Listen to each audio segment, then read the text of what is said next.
ब्रह्म सूत्र के तृतीय अध्याय के तृतीय पाद के 33वें अधिकरण की चर्चा हम लोग कर रहे हैं। इस अधिकरण के सूत्र के व्याख्यान रूप भाष्य का थोड़ा सा विचार अवशिष्ट है। दहरादि विद्याएं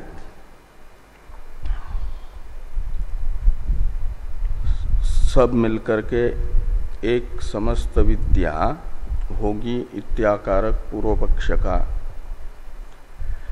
निषेध करके सिद्धांत बताया गया है कि विद्याएं नाना हैं, भिन्न भिन्न हैं।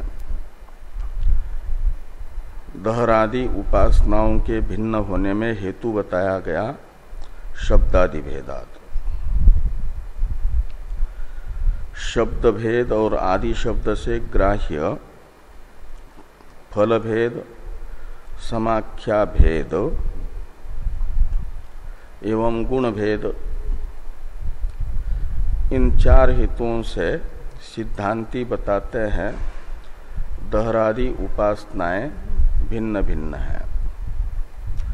उनमें से शब्द भेद से दहरादि विद्या भेद के अनुपपत्ति की आशंका पूर्व पक्षी ने की। उसका निराकरण नैष दोष इत्यादि भाष्य से सिद्धांतियों ने किया। पूर्व पक्ष का कथन था कि पूर्व मीमांसा में शब्दांतरे कर्म भेद कृतानुबंधत्वात् इस न्याय से वहीं पर शब्द भेद कर्म भेद या उपासना भेद का हेतु बनेगा जहां पर्यायवाचक शब्द न हो। भिन्नार्थक शब्दों का भेद कर्म भेद का साधक होता है। और यहाँ पर तो जिन शब्दों का भेद बताया जा रहा है वेद उपासित इत्यादि, वे पर्यायवाचक शब्द है, भिन्नार्थक नहीं है। इसलिए यह शब्द भेद मात्र होगा, कर्म भेद नहीं होगा, अर्थ भेद नहीं होगा। अतः शब्द भेद से विद्या भेद ये कहना नहीं बनेगा। ये जो आक्षेप था पूर्व पक्षी का, इसका नैष दोष इत्यादि से समाधान करते समय सिद्धांति का जो अभिप्राय है उसे टीकाकार ने अवतरण में बताया था कि जो सूत्र में व्यास जी ने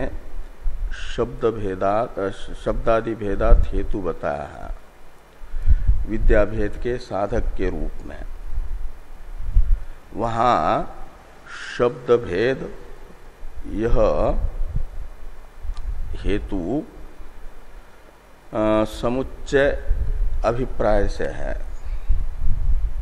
अभ्युचय अभिप्राय से मात्र है। का अर्थ है विद्या नानात्व स्वतंत्रतया वह सिद्ध करता हो, ऐसा नहीं। स्वतंत्र रूप से विद्या नानात्व को सिद्ध करने वाले तो गुण भेद, फल भेद और समाख्या भेद है। और उनके द्वारा जो साधित विद्या भेद है उसका समर्थन करने वाला मात्र, उसका दृढ़ीकरण करने वाला मात्र शब्द भेद ये हेतु है। इसलिए स्वतंत्र केवल शब्द भेद से विद्या भेद बताने के अभिप्राय से व्यास जी ने शब्द भेद यह शब्द प्रयोग भी नहीं किया है। इसे टीकाकार ने कहा और फिर कैसे गुण भेद से विद्या भेद सिद्ध होता है, इसका उपोपादन विस्तार से भाष्य में भाष्यकार भगवान ने किया। ये कहा कि वेद, उपासित इत्यादि शब्दों का मनोवृत्त्यर्थ रूप साम्य होने पर भी गुण भेद से वेद्य भेद होता है और वेद्य भेद से विद्या भेद होता है, इसको बताया गया। और इस पर जो शंका समाधान होना था वो भी कर लिया भाष्य में, और इस प्रकार गुण भेद विद्या भेद का साधक होता है ये बताया गया। अब ये जो प्रतिप्रकरणंच इदं कामेन इदं उपासितव्यम इत्यादि वाक्य है भाष्य में, इसकी अवतरण टीका है, इसे देखिए। अनेकत्वाच्य इति इस प्रतीक के बाद वाली टीका नहीं, ये न च अस्मिन पक्ष, इस प्रतीक के बाद वाली जो टीका है वह प्रतिप्रकरणंच इत्यादि की अवतरण टीका है। उसे देखिए। फल भेदात चोदना ऐक्याभावात सर्वगुण ध्यानस्य अशक्यत्वाच्च विद्यानाना इत्याह प्रतिप्रकरणंच इत्यादिना। ये कहते हैं कि फलभेद होने से चोदना ऐक्याभावात और सर्वगुण ध्यान से अशक्यत्वात्, ऐसे तीन हेतु बताए जा रहे हैं। पहला हेतु है फलभेद। फलभेद होने से विद्या भेद मानना पड़ेगा, ये कह रहे हैं फलभेदात विद्या नानात्वम। दूसरा, दृष्टांत और दार्ष्टान्त में पूर्व पक्षी के वैलक्षण्य बताते हुए ये कहा जा रहा है कि चोदना ऐक्या भाव दार्ष्टान्त में है और दृष्टांत में पूर्व पक्षी के चोदना ऐक्य है। पूर्व अधिकरण को पूर्व पक्षी ने दृष्टांत बनाया था। पूर्व अधिकरण में वैश्वानर विद्या व्यस्त उपास्या है या समस्त उपास्या है, यह संशय था। उसमें पूर्व पक्षी कह रहे थे व्यस्त उपास्य है, सिद्धांत था समस्त उपास्य है। तो पूर्व अधिकरण के सिद्धांत को दृष्टांत बना करके इस अधिकरण का पूर्व पक्ष बताते समय पूर्व पक्षी ने यह कहा कि जैसे पूर्वाधिकरण में आपने ये कहा कि वहां समस्त उपासना विवक्षित है, व्यस्त उपासना विवक्षित नहीं है, एक उपासना है। ऐसे यहां पर भी दहरादि समस्त उपासनाओं को एक मान करके कर लो, ऐसा पूर्व पक्षी कह रहे थे। सिद्धांति कहते हैं यद्यपि पूर्व अधिकरण में हमने कहा है ऐसे कि वो समस्त उपासना एक है करके, लेकिन वहां समस्त उपासना का एकत्व बताने के लिए हेतु है चोदना ऐक्य रूप। तो चोदना ऐक्य का मतलब समस्त उपासना का विधायक एक वाक्य।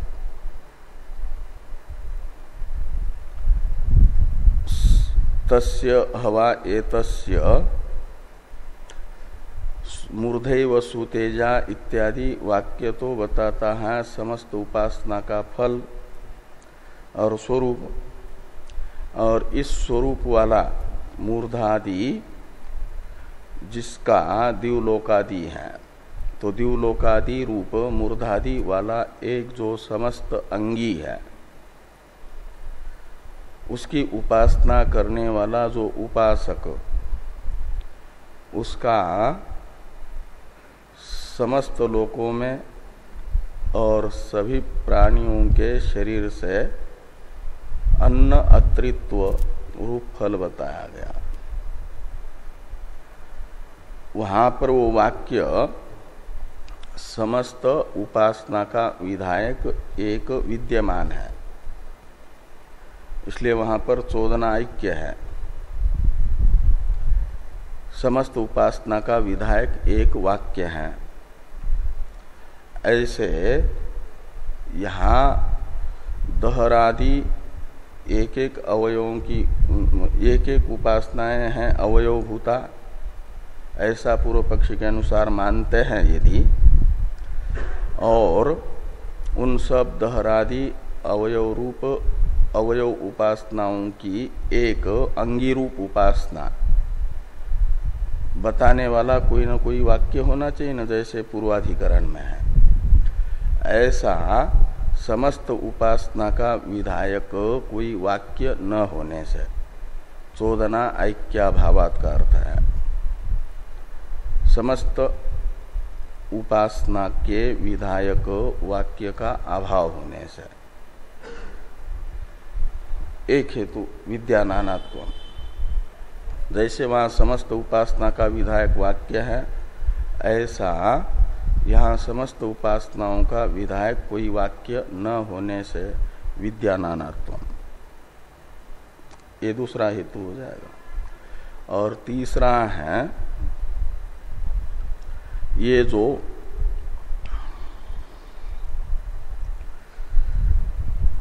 पूर्व पक्षी बता रहे हैं दहरादि समस्त उपासनाओं में चिंतनीय गुण के रूप में बताए गए जो मनोमयत्वादि गुण हैं, उन सब गुणों का एक ब्रह्म में उपसंहार करना है। तो यहाँ तो प्रत्येक प्रकरण में अनेकों गुण बताए गए हैं और अनेकों उपनिषदों के द्वारा बताई गई जो अनेकों उपासनाएं हैं, उनमें बताए गए जो असंख्य गुण हैं उपासना के लिए, उन सबका उपसंहार एक ब्रह्म में करके उन सब से विशिष्ट ब्रह्म का चिंतन रूप समस्त उपासना असंभव है। समस्त गुणों का उपसंहार असंभव होने से उपनिषदों में बताए गए सगुण ब्रह्म विद्या के प्रकरण में जो समस्त गुण हैं उनका उपसंहार एक ब्रह्म में करना असंभव होने से भी दहरादि समस्त उपासनाएं होगी एक, ये नहीं बनेगा, अपितु ये नाना ही होगी। तो नाना मानते हैं तो दहरादि उपासनाओं के प्रकरण में जो बताए गए सीमित गुण हैं उतनों को जान करके ब्रह्म में उपसंहृत करना तो संभव है, तत्त प्रकरणस्थ गुणों को। इस प्रकार उन गुणों का उपसंहार संभव होने से जितने गुणों का उपसंहार संभव है उतनों का ही गुणोपसंहार करके वह एक एक उपासना, ये तो संभव है। लेकिन समस्त उपासनीय गुणों का एक में उपसंहार असंभव होने से भी नहीं कहा जा सकता कि सभी उपास्य है, समस्त एक उपासना है, अपितु नाना उपासना है। ये यहाँ पर कहा फल भेदात, चोदना ऐक्याभावात और सर्वगुण ध्यानस्य अशक्यत्वाच्च विद्या नाना। गुण भेद से विद्या नाना है ये बता दिया।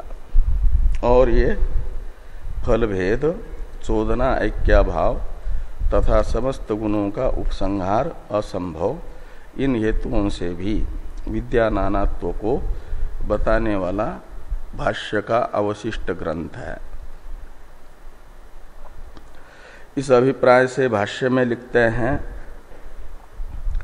प्रतिप्रकरणञ्च इदं कामेन इदम उपासितव्यम इदं कामेन च इदम इति नैराकांक्ष अवगमात् न एक वाक्यतापत्ति। तो इदं कामेन इदम उपासितव्यम इत्यादि वाक्य से जो अलग अलग फल की प्राप्ति के साधन के रूप से अलग अलग प्रकरण में अलग अलग उपासनाएं बताई जा रही है, ये फल भेद से साधन भेद ये सिद्ध हो रहा है। तो इदं कामेन इदम उपासितव्यम इदं कामेन च इदम इति नैराकांक्ष अवगमात्। एक न एक वाक्यतापत्ति, तो इसलिए जो है ये अलग अलग उपासनाओं को मिला करके एक समस्त उपासना को बताने वाला वाक्य नहीं बन पाएगा। जैसे वैश्वानर विद्या के प्रकरण में है, ये कह रहे दृष्टांत दार्ष्टान्त में वैश्य में बता रहे हैं कि न चत्र वैश्वानर विद्यायाम इव समस्त चोदना परा अस्ति यद बलेन प्रतिप्रकरणवर्तिनी अवयव उपासनानि भूत्वा एक वाक्यताम ईयु। तो कहते हैं जैसे वैश्वानर विद्या के प्रकरण में तस्य हवा एतस्य वैश्वानरस्यात्मनः मूर्धैव सुतेजा इत्यादि वाक्य समस्त उपासना का विधायक वाक्य है। इसलिए उस प्रकरणस्थ पूर्ववर्ती जो वाक्य हुए मूर्धादि की उपासना बताने वाले, वे अवयव उपासना होगी और वो सब अवयव उपासनाएं मिलकर के एक समस्त उपासना हो गई, अंगी की उपासना।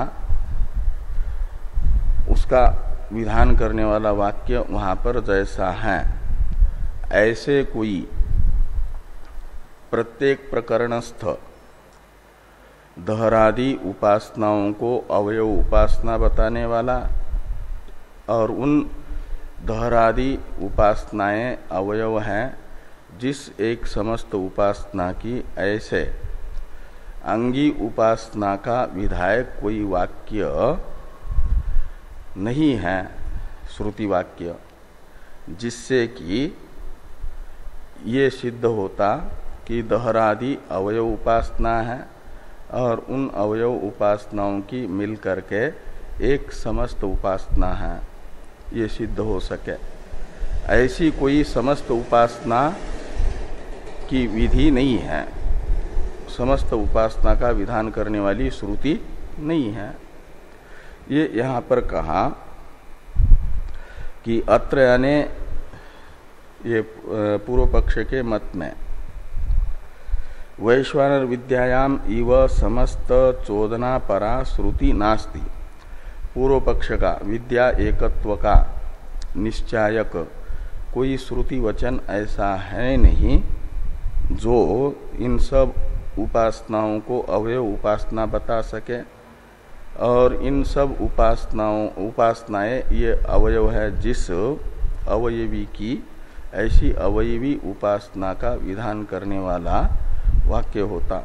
कहते यद बलेन प्रति प्रकरणवर्तिनी अवयव उपासनानि भूत्वा एक वाक्यताम ईयु, ऐसे वो एक वाक्य बनता समस्त उपासनाओं के विधायक वाक्यों का मिलकर के एक वाक्य बन जाता प्रयोग विधि। ऐसा कोई वाक्य नहीं है। इसलिए जो दूसरा हेतु था ना, एक वाक्यत्व चोदना ऐक्याभावात्, इसका ये अर्थ किया भाष्कर। अब आगे कहते हैं वेद्य एकत्व निमित्तेच, यानी समस्त गुणों का उपसंहार असंभव है। ये बता रहे हैं कि वेद्य एकत्व निमित्तेच विद्या एकत्वे सर्वत्र निरंकुशे प्रतिज्ञायमाने समस्त गुणोपसंहारो अशक्य प्रतिज्ञायेत। तो यदि पूर्व पक्षी कहते हैं कि दहर विद्या, शांडिल्य विद्या, वैश्वानर विद्या आदियों में उपास्य ब्रह्म एक है और वो वेद्य ब्रह्म एक होने से विद्या को एक माना जाए, ऐसा यदि कहते हैं पूर्व पक्षी, वेद्य एकत्व निमित्तक विद्या अभेद, विद्या एकत्व स्वीकार करते हैं, तो मानना पड़ेगा इस पक्ष में कि सारी शाखास्थ उपासनाओं में चिंतनीय जो गुण बताए हैं वे सब एक उपासना में लाने हैं, ब्रह्म में उनका उपसंहार करना है। लेकिन उन असंख्य गुणों का एक ब्रह्म में उपासना के लिए उपसंहार असंभव है। तो अशक्य समस्त गुणों का उपसंहार स्वीकार किया गया है। ये दोष इस पक्ष में आएगा, असंभव को स्वीकार करने का। इसलिए विद्या नाना मानना ही उचित है, एक नहीं। वो वेद्य एक होने पर भी ब्रह्म गुण भेद से भिन्न भिन्न हो जाएगा। गुण है विशेषण और उन चिंतनीय गुणों से विशिष्ट ब्रह्म भिन्न भिन्न है और उस विशिष्ट वेद्य के भेद से विद्या भेद माना जाएगा और विद्या स्वतंत्र एक एक होगी, अलग अलग ही।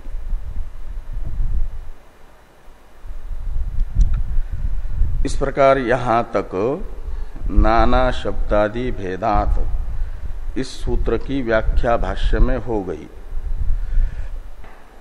अब उपसंहार है। उपसंहार वाक्य है तस्मात् सुष्ठु उच्यते नाना शब्दादि भेदात इति। इसलिए सिद्धांती उचित ही कह रहे हैं कि शब्दादि भेद होने से दहरादि विद्याएं भिन्न भिन्न है। ये जो व्यास जी ने कहा यह उचित कहा सूत्र से। ये उपसंहार वाक्य हुआ इस सूत्र के व्याख्यान रूप भाष्य का। अभी एक वाक्य अवशिष्ट है इस अधिकरण का भाष्य में, स्थितेच इत्यादि। इसका अवतरण लिखते हैं टीकाकार। उस अवतरण को देखिए। उससे पहले फल भेद बता रहे हैं। ये जो कहा था ना कि प्रतिप्रकरणंच इदं कामेन इदं उपासितव्यम इत्यादि, उससे फल भेद को बता करके फिर अवतरण लिखते हैं। फल भेद दहर ध्यातुः सर्वेषु लोकेषु कामचारो भवति, वैश्वानर ध्याता सर्वत्र अन्नम अत्ति इत्यादि फल भेद इत्यर्थ। जो दहर का ध्यान करने वाला है, दहर शब्दित हार्द ब्रह्म का, हृदयस्थ ब्रह्म का, उसका फल है समस्त लोकों में कामचार। तो वैश्वानर उपासना के उपासना का फल है, ध्यान का फल है सर्वत्र अन्न अदन। ये फल भेद है। अब ननु इत्यादि से स्थितेच इत्यादि भाष्य वाक्य का अवतरण लिखा जा रहा है। ननु विद्या नानात्वे सिद्धे पश्चात दहरादि विद्या प्रतिवेदांतम एका अनेका वा इति चिंता उचिता तत्कथम आदौ सा कृता इत्यत आह स्थितेच इति। तो कहते हैं ये निश्चित हुआ दहर, शांडिल्य, वैश्वानर आदि औपनिषद उपासनाएं एक नहीं अलग अलग है। ये इस अधिकरण ने बताया। और अब ये विद्याएं भिन्न भिन्न है ये निश्चित हुआ। और ये जो भिन्न भिन्न विद्याएं हैं शांडिल्यादि, इनका अलग अलग शाखाओं में पाठ है। सामवेद में भी है तो यजुर्वेद में भी है शांडिल्य विद्या।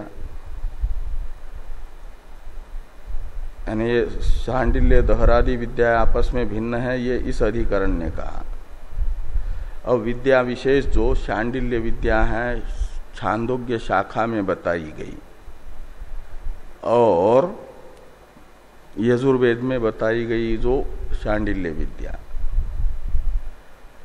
सामवेद में बताई गई प्राण उपासना और यजुर्वेद में बताई गई प्राण उपासना,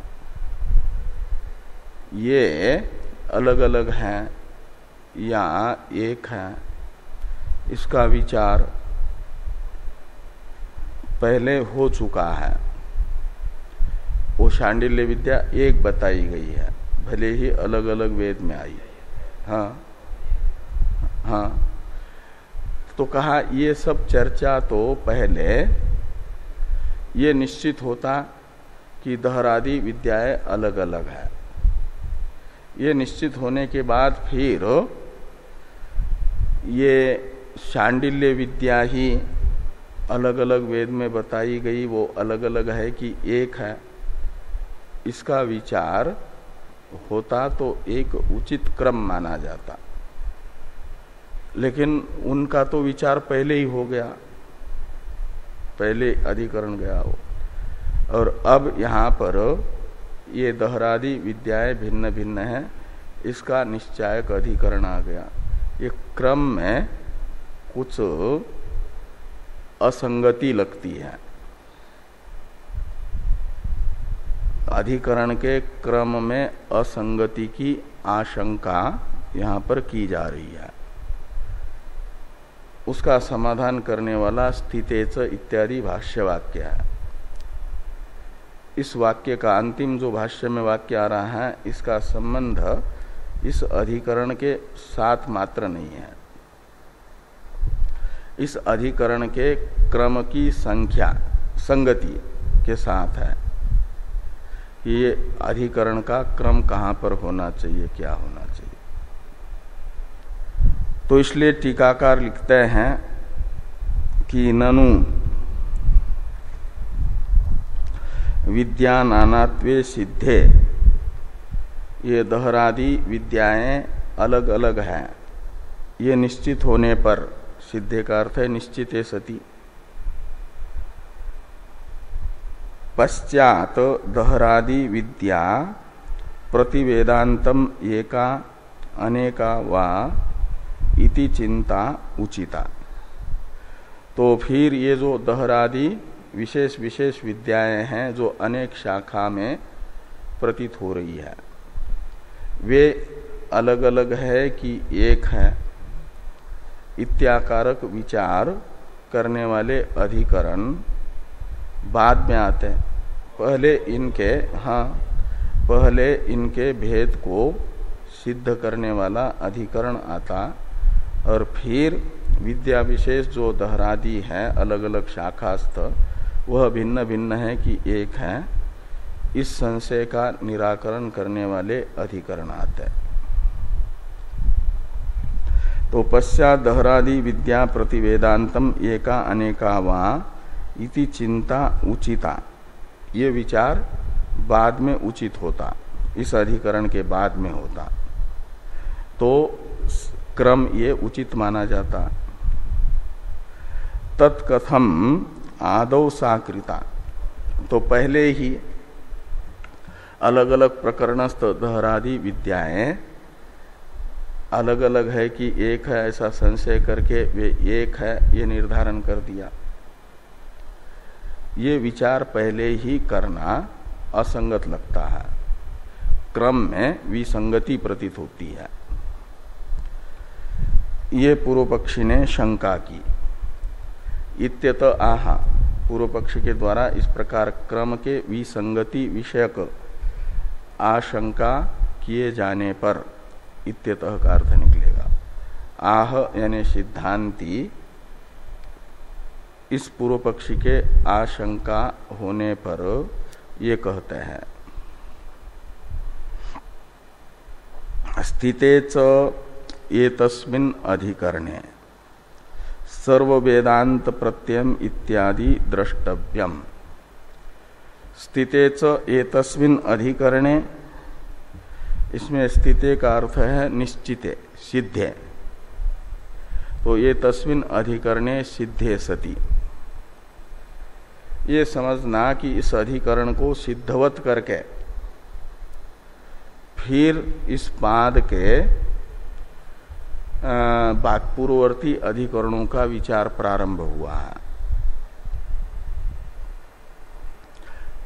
न कि इस अधिकरण का अभी अधिकरण के द्वारा बताए गए सिद्धांत का निश्चय व्यास जी को नहीं है, ऐसा मान करके वहां पर वो विचार नहीं है।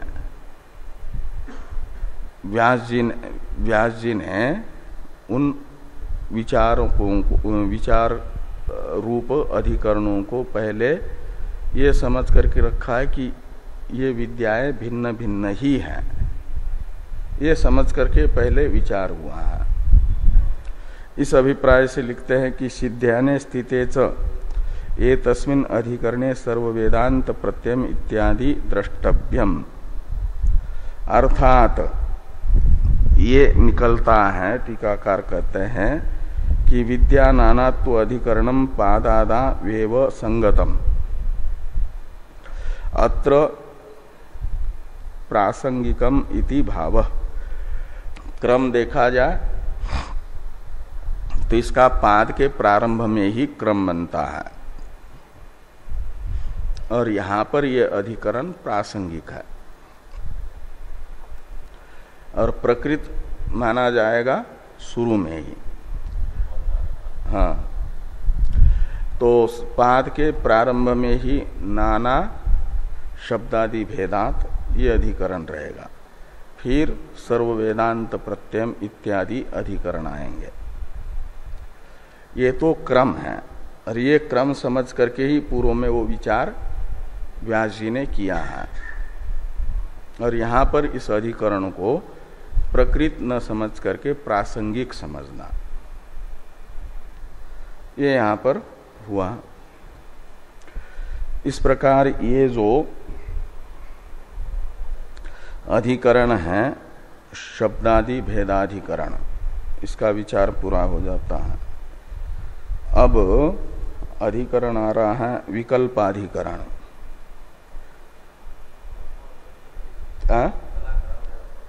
हाँ, तो ये जो विकल्पाधिकरण है इस पर चर्चा हम लोग करेंगे कल। नया अधिकरण शुरू होना है, कल शुरू करेंगे।